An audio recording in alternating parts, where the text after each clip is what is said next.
Hello everyone and welcome back to my channel. Today I wanted to share more on journaling and planning since that is a big part of my life and my reading journey. And I have switched over to a new planning system and I'm repurposing what I was doing before. And as I migrate my tasks and my calendar into the new planning system, I kind of wanted to also document like what I'm going to be doing with my new process that's in my old like journal, if that makes sense. Hopefully it will throughout the video. So I have been a bullet journaler for many years now at this point.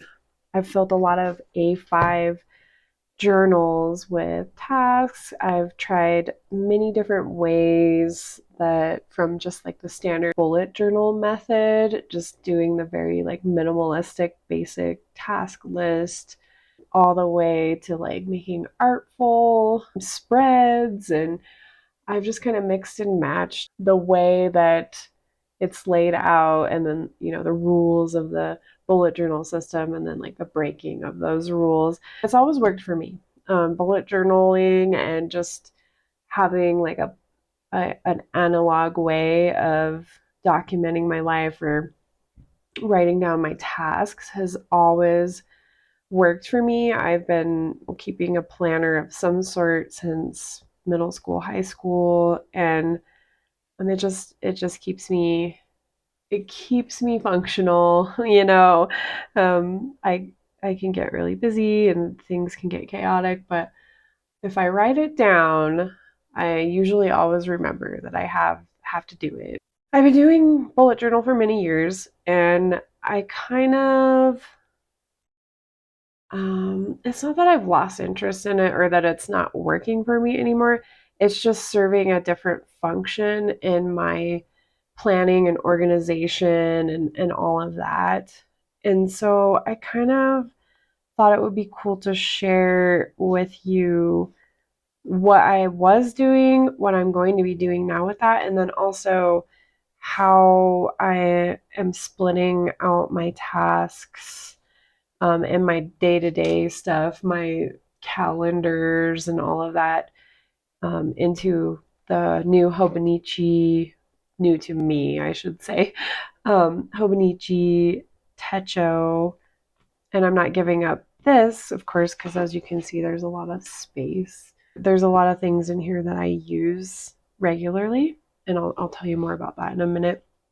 But I was just starting to feel like I was spending too much time on drawing out the calendars or setting up the weekly spreads, and it was not serving its function anymore. I didn't have as much time to write out like tasks and all that because it was like, oh, I haven't even made that page for that day, if that makes sense. So I decided that might be best for me to have a planner that has flexibility within it, to create like layouts and spreads, but like all the monthly and daily dates are just like written out already, and all I have to do is write whatever I will in those spaces. And then if I want to decorate, I can do that either pre or post that day or month or whatever.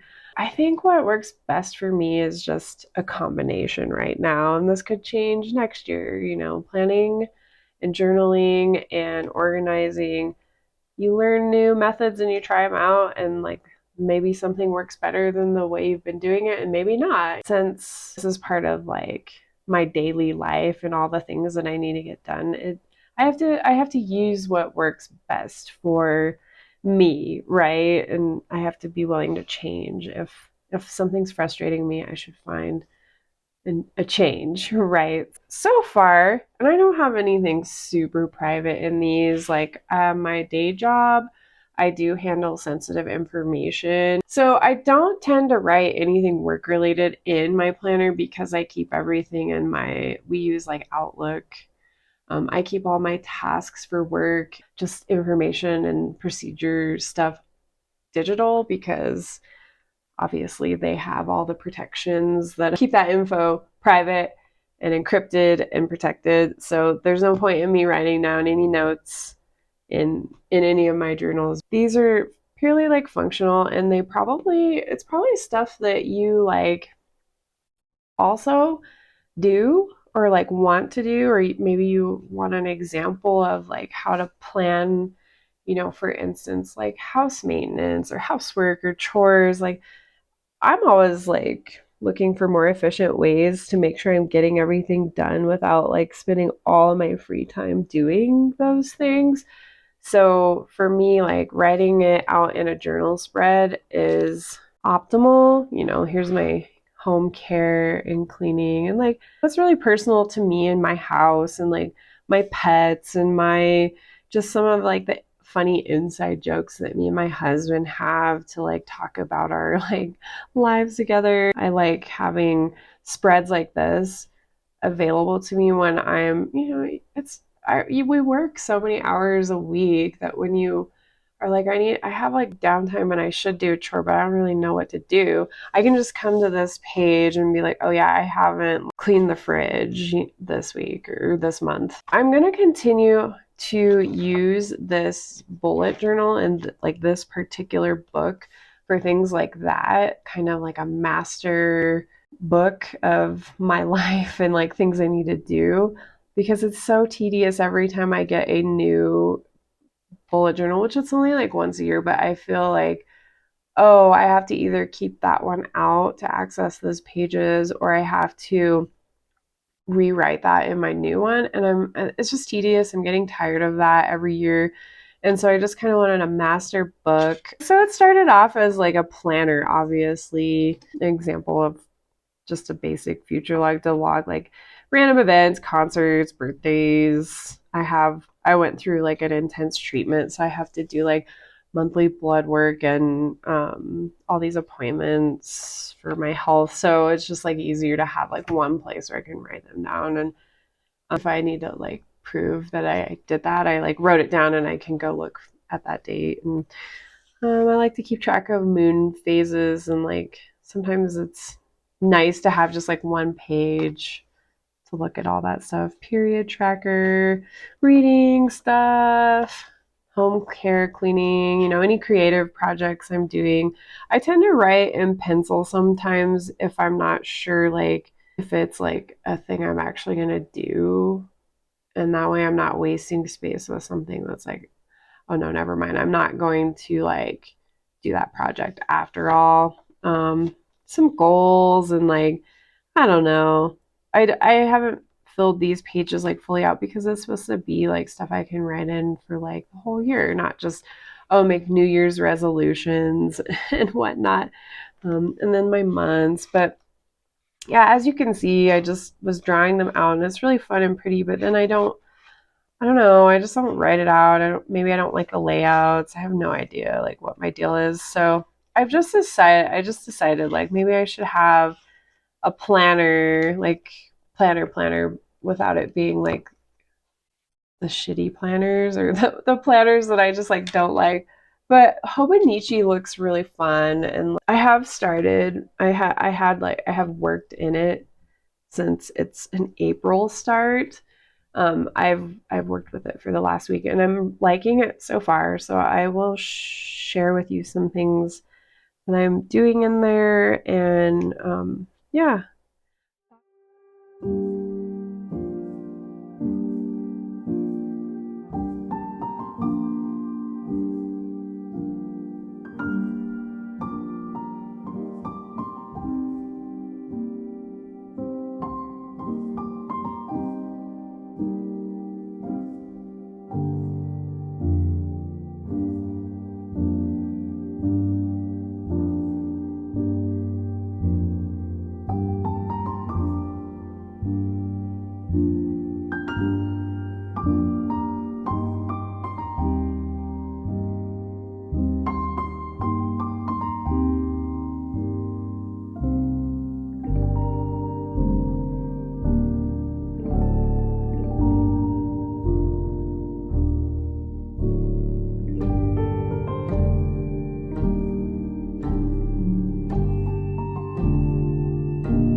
Thanks for watching, and I will see you in the next video.